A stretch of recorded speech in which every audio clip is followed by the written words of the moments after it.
Generally, after large devaluation episodes, economists believe there will be an export boom.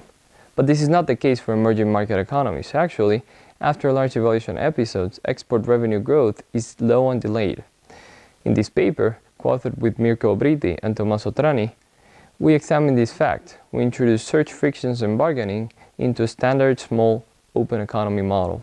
Exporters and importers spend time and resources in order to match with each other. Once they're matched, they bargain for prices and quantities, which means we have two margins of adjustment. The extensive margin, which is the amount of trade relationships an importer or exporter has, and the intensive margin, which is the quantity sold per match. This actually mimics real-life trade.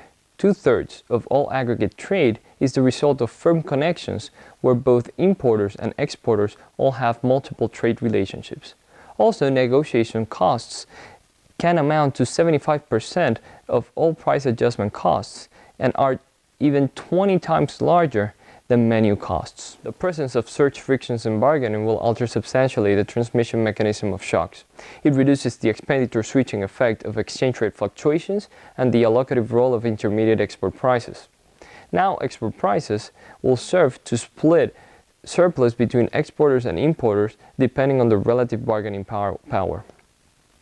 Exchange rate fluctuations will now affect export volume not through their effect on export prices, but mostly through their effect on the extensive and intensive margins of adjustment. These new elements, along with the transmission mechanism I just explained, allow the model to explain sluggish export growth after large devaluation episodes and other second moments found in the data.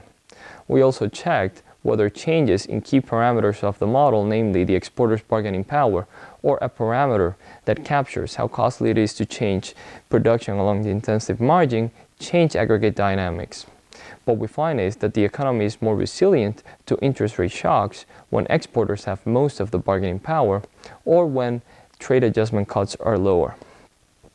Of course, further research is needed, as you can see that search frictions and bargaining might have potential impacts into exchange rate and monetary policy.